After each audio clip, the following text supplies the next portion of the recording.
औदुंबर निवासी भक्ताभिमानी राजाधिराज सद्गुरु शिवचिदंबरेश्वर महाराज की जय। दास राजा राम महाराज की जय. ಸಂತ ಶ್ರೇಷ್ಠ ರಾಜಾರಾಮಕೃತ ಮರಾಠಿ ಚಿದಂಬರ ಗಾಥಾದ ಸರಳ ಅನುವಾದಕರು ಪರಮ ಪೂಜ್ಯ ಶಂಕರ ದೀಕ್ಷಿತ ಗುರು ಮಹಾರಾಜರು ಕರ್ಕಿಹಳ್ಳಿ. ಅಧ್ಯಾಯ 55. ಶೂದ್ರನ ಪೂರ್ವಜನ್ಮದ ವೃತ್ತಾಂತ. ಚಿಂಚೋಡಯ ಗ್ರಾಮಾಂತ ಶೂದ್ರ ಏಕ ಜಾಣ. ಚಿಂಚೋಡಯ ಗ್ರಾಮಾಂತ ಶೂದ್ರ ಏಕ ಜಾಣ. तो ही भक्त ज्ञान बहुत होता. तो ही भक्त ज्ञान बहुत होता. चिंचोडय ग्रामांत शूद्र एक जाण. चिंचोडय ग्रामांत शूद्र एक जाण. स्वामीच ते रूप ऐकोनिया जाण. स्वामीच ते रूप ऐकोनिया जाण. भजत से जाण तैस्या परे. भजत से जाण तैस्या परे. चिंचोडय ग्रामांत शूद्र एक जाण. चिंचोडय ग्रामांत शूद्र एक जाण. घरी आनंदासी सदा नाम जपे. घरी आनंदासी सदा नाम जपे. मुख्य मध्यमास सोडोनिया. मुख्य मध्यमास सोडोनिया. चिंचोडय ग्रामांत शूद्र एक जाण. चिंचोडय ग्रामांत शूद्र एक जाण. दासमणे त्यासे विचार तो आला. दासमणे त्यासे विचार तो आला. पहावे स्वामीला म्हणोनिया. पहावे स्वामीला म्हणोनिया. चिंचोडय ग्रामांत शूद्र एक जाण. चिंचोडय ग्रामांत शूद्र एक जाण.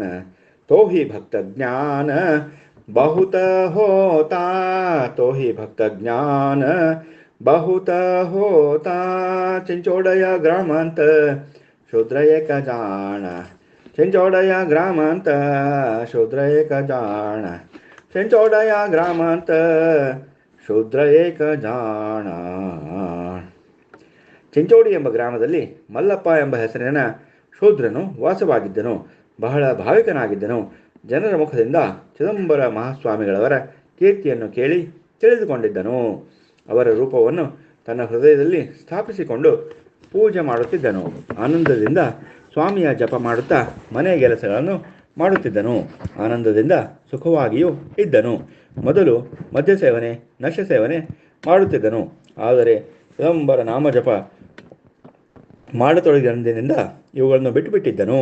ದುಃಖದಿಂದ ತುಂಬಿದ ಸಂಸಾರ ಈಗ ಆನಂದವಾಗಿತ್ತು. ಕೇವಲ ಚಿದಂಬರನ ಭಕ್ತನಾಗಿ ಸದಾಕಾಲವೂ ನಾಮಸ್ಮರಣೆ ಮಾಡುತ್ತಿದ್ದನು. ಒಬ್ಬ ಚಿದಂಬರ ಭಕ್ತನು ಇವನಿಗೆ ಸತತ 12 ವರ್ಷ ಚಿದಂಬರ ನಾಮಸ್ಮರಣೆ ಮಾಡಿದರೆ ಸ್ವಾಮಿಯ ದರ್ಶನ ಆಗುವುದು ಎಂದು ಹೇಳಿದ್ದನು. ಅದರಂತೆ ಜಪ ಮಾಡುತ್ತಾ ಪ್ರವಾಸ ಮಾಡುತ್ತಾ ಬಹುದೂರ ಬಂದಿದ್ದನು. ಆಯಾಸ ಬಂದಲ್ಲಿ ವಸತಿ ಮಾಡುತ್ತಾ ಮುಂದೆ ಹೊರಡುತ್ತಿದ್ದನು. ದರಿದ್ರನಿದ್ದ ಮೂಲಕ ತಾನೇ ತನ್ನ ಉದರ ಪೋಷಣೆ ಮಾಡಿಕೊಳ್ಳುವುದು ತೊಂದರೆದಾಯಕವಾಗುತ್ತಿತ್ತು. ಆದರೆ ಸ್ವಾಮಿ ಅನುಗ್ರಹದಿಂದ ಯಾವ ತೊಂದರೆಯೂ ಬಾರದೆ ಪ್ರವಾಸ ಸುರಳೀತ ನಡೆದಿತ್ತು. ಒಂದು ಗ್ರಾಮಕ್ಕೆ ಬಂದನು. ಈ ಗ್ರಾಮದಲ್ಲಿ ವಸತಿ ಮಾಡುವುದಾಗಿ ನಿರ್ಧರಿಸಿದನು. ಆ ಊರಲ್ಲಿ ಒಂದು ಬ್ರಾಹ್ಮಣನ ಮನೆಗೆ ಹೋದನು. ವಾಸಿಸಲು ಅನುಮತಿ ಕೇಳಿಕೊಂಡನು. ಚಿದಂಬರನ ದರ್ಶನಕ್ಕೆ ಹೊರಟ ವಿಷಯ ತಿಳಿದು ವಾಸಿಸಲು ಅನುಮತಿ ಕೊಟ್ಟರು. ಅವರಿಗೆ ಒಂದು ಮಗುವಿತ್ತು. ಹಸುಗೂಸು ಸುಮಾರು 7 ತಿಂಗಳದ್ದು ಇತ್ತು. ಸುಂದರವಾಗಿತ್ತು. ಒಂದೇ ಮಗು ಇದ್ದುದರಿಂದ ತಂದೆ ತಾಯಿಗಳಿಬ್ಬರು ಪ್ರೀತಿಯಿಂದ ಸಲಹುತ್ತಿದ್ದರು. ರಾತ್ರಿ ಬಹಳ ಹೊತ್ತಿನವರೆಗೂ ಭಜನೆ ಮಾಡಿ ಮುಗಿಸಿದರು. ಎಲ್ಲರಿಗೂ ನಿದ್ದೆ ಹತ್ತಿತು. ಮನೆಯ ಮಾಲೀಕನ ಹೆಸರು ಶ್ಯಾಮರಾಯನೆಂದು ಇತ್ತು ಮತ್ತು ಪತ್ನಿಯ ಹೆಸರು ರಾಧಾಬಾಯಿ. ಇವರಿಗೆಲ್ಲರಿಗೂ ನಿದ್ರೆ ಹತ್ತಿದ ಸಮಯ ಸಾಧಿಸಿ ಶ್ಯಾಮರಾಯರ ವಿರೋಧಿಯೊಬ್ಬನು ಮನೆಯಲ್ಲಿ ಹೊಕ್ಕು ಸಾವಕಾಶವಾಗಿ ಹೋಗಿ ಮಗುವಿನ ಕುತ್ತಿಗೆ ಹೆಚ್ಚುಕಿ ಚೂರಿಯಿಂದ ಮಗುವಿನ ಕತ್ತನ್ನು ಕತ್ತರಿಸಿ ಮಲ್ಲಪ್ಪನ ಹತ್ತಿರ ರಕ್ತಮಯ ಚೂರಿಯನ್ನು ಮಗುವನ್ನು ಇರಿಸಿ ದೊರೆತ ಹಣ ಇತರ ವಸ್ತುಗಳನ್ನು ತೆಗೆದುಕೊಂಡು ಅಲ್ಲಿಂದ ಕಾಲ್ದೆಗೆದನು. ಕೆಲವೇಳೆಯ ನಂತರ ಅಕಸ್ಮಾತ್ ಮನೆಯ ಯಜಮಾನನಿಗೆ ಎಚ್ಚರವಾಯಿತು.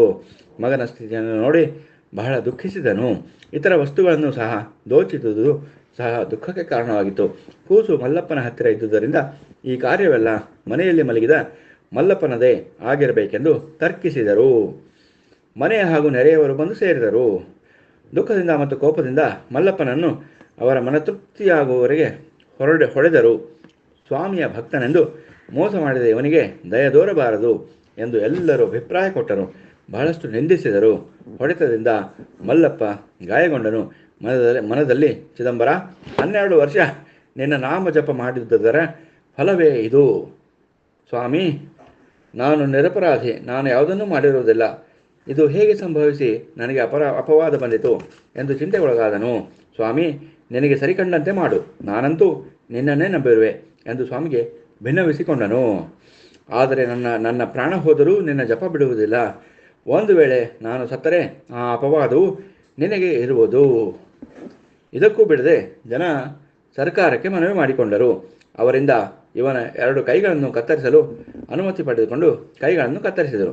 ಶೂದ್ರನಾದ ಮಲ್ಲಪ್ಪ ಈ ಸ್ಥಿತಿಯಲ್ಲಿಯೂ ಸ್ವಾಮಿಯ ಜಪ ಮಾಡುತ್ತಾ ದರ್ಶನಕ್ಕಾಗಿ ಹೊರಟನು. ಈ ಸಮಯದಲ್ಲಿ ಶ್ರೀ ಚಿದಂಬರ ಮಹಾಸ್ವಾಮಿಗಳವರು ಕುಂದಗೋಳದಲ್ಲಿ ವಾಸ ಮಾಡಿದ್ದರು. ಮಲ್ಲಪ್ಪನು ಅಲ್ಲಿಗೆ ಹೋಗಿ ಸ್ವಾಮಿಯು ವಾಸ ಮಾಡಿದ ವಾಡೆಯ ಮಹಾದ್ವಾರದಲ್ಲಿ ಕುಳಿತನು.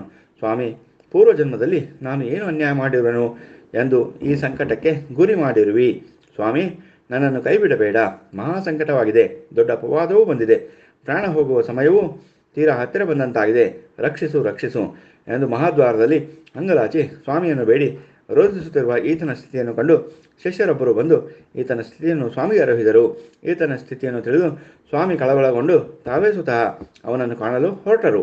ಸಂಕಟಪಡುತ್ತಿರುವ ಶೂದ್ರನನ್ನು ಎಬ್ಬಿಸಿ, ಶೂದ್ರನೇ, ನಿನ್ನ ಕೈಗಳು ಹೀಗೆ ಕಾದವು ಎಂಬುದನ್ನು ಸವಿಸ್ತಾರವಾಗಿ ತಿಳಿಸು ಎಂದು ಹೇಳಿದರು. ಆಗ ಮಲ್ಲಪ್ಪನು, ಸ್ವಾಮಿ, ಎಲ್ಲವನ್ನು ತಿಳಿದ ನಿಮಗೆ ಏನು ಹೇಳಲಿ ಎಂದು ದುಃಖಿಸಿ ರೋಧಿಸು ಹತ್ತಿದನು ಮತ್ತು ಈವರೆಗೆ ನಡೆದ ವೃತ್ತಾಂತವನ್ನು ತಿಳಿಸಿದನು. ಮತ್ತು ಸ್ವಾಮಿ, ಈ ಘಟನೆ ಸಂಭವಿಸಿದುದು ನನಗೆ ತಿಳಿಯದು. ಆದರೂ ನಾನು ಈ ಅಪವಾದವನ್ನು ಹೊರಬೇಕಾಗಿದೆ. ನನ್ನ ಪ್ರಾರಬ್ಧ ಕರ್ಮದಿಂದ ಹೀಗಾಗಿದೆಯೋ ಏನೋ ಒಂದೂ ತಿಳಿಯದು ಎಂದು ದುಃಖಿಸತೊಡಗಿದನು. ಅದಕ್ಕೆ ಸ್ವಾಮಿಯು, ಮಲ್ಲಪ್ಪನೇ, ನಿನ್ನ ಈ ದುಃಖಕ್ಕೆ ಪೂರ್ವಜನ್ಮದ ಸಂಬಂಧ ಇದೆ. ಪೂರ್ವದಲ್ಲಿ ನೀನು ಓರ್ವ ಬ್ರಾಹ್ಮಣನಾಗಿ ಜನಿಸಿದ್ದೆ, ಸದಾಚಾರಿಯೂ ಆಗಿದ್ದಿ. ನಿನ್ನ ಮನೆಯು ಊರ ಹೊರಗೆ ಇತ್ತು. ಸ್ನಾನ ಸಂಧ್ಯಾದಿ ನಿತ್ಯ ಕರ್ಮಗಳನ್ನು ಆಚರಿಸುತ್ತಿದ್ದೆ. ಆ ವೇಳೆ ಒಂದು ಚಿಕ್ಕ ಮೊಲವು ನಿನ್ನ ಮನೆಯ ಮೊರೆಯಿಂದ ಒಳಗೆ ಬಂದಿತು. ಅದನ್ನೇ ಬೆನ್ನಟ್ಟಿದ್ದ ಶೂದ್ರನು ನಿನಗೆ ಅದನ್ನು ಕೊಡಲು ಜೋರು ಧ್ವನಿಯಲ್ಲಿ ಕೇಳಿದನು. ನಿನ್ನ ಮನೆಯೊಳಗೆ ಹೊಕ್ಕ ನನ್ನ ಮೊಲವನ್ನು ಬೇಗ ತೆಗೆದುಕೊಂಡು ಬಾ ಎಂದು ಹೇಳಿದನು. ಆಗ ನೀನು ಸಂಧ್ಯಾ ಮಾಡುವುದನ್ನು ಬಿಟ್ಟು ಅವನಿಗೆ ಹೆದರಿ ಮೊಲವನ್ನು ಅವನಿಗೆ ಕೈಗೆ ಕೊಟ್ಟೆ. ಅವನು ಅದನ್ನು ಮನೆಗೆ ಕೊಯ್ದು ಆಹಾರವಾಗಿ ಉಪಯೋಗಿಸಿದನು. ಪೂರ್ವಜನ್ಮದಲ್ಲಿ ನೀನು ನಿನ್ನ 2 ಹಸ್ತಗಳಿಂದ ನಿನ್ನಲ್ಲಿ ರಕ್ಷಣೆಗಾಗಿ ಮೊರೆ ಹೊಕ್ಕ ಮೊಲವನ್ನು ಶೂದ್ರನಾದ ಕಟುಕನಿಗೆ ಕೈಗೆ ಎತ್ತಿಕೊಟ್ಟ ಕೃತಿಗಾಗಿ ಈ ಜನ್ಮದಲ್ಲಿ ನಿನ್ನ 2 ಕೈಗಳು ವಿನಾಕಾರಣವಾಗಿ ಕಡಿಯಲ್ಪಟ್ಟವು. ಹಿಂದಿನ ಜನ್ಮದಲ್ಲಿ ಮೊಲವನ್ನು ಕಡಿದಂತಹ ಶೂದ್ರನೇ ಈ ಜನ್ಮದಲ್ಲಿ ಮರಣ ಹೊಂದಿದ ಶಿಶುವಾದನು. ನಿಷ್ಕಾರಣವಾಗಿ ಆ ಕೂಸನ್ನು ಕೊಂದದ್ದೇ ಹಿಂದಿನ ಮೊಲವು.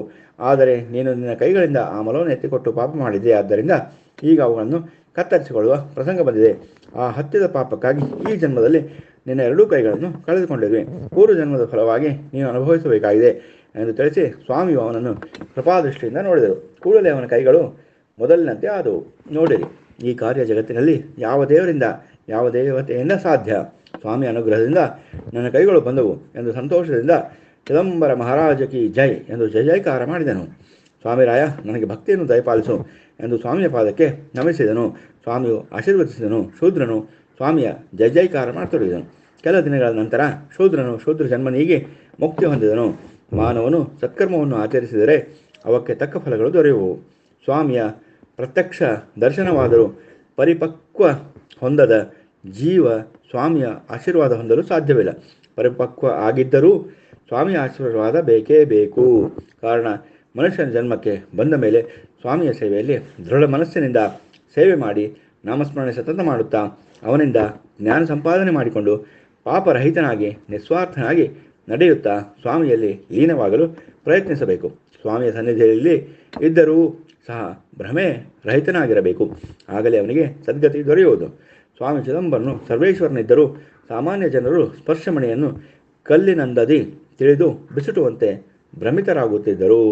ಶ್ರೀ ಸದ್ಗುರು ಚಿದಂಬರ ಅರ್ಪಣಮಸ್ತು. ಶ್ರೀ ಸದ್ಗುರು ಶಂಕರ ಸತ್ಸಂಗ ಯೂಟ್ಯೂಬ್ ಚಾನಲ್.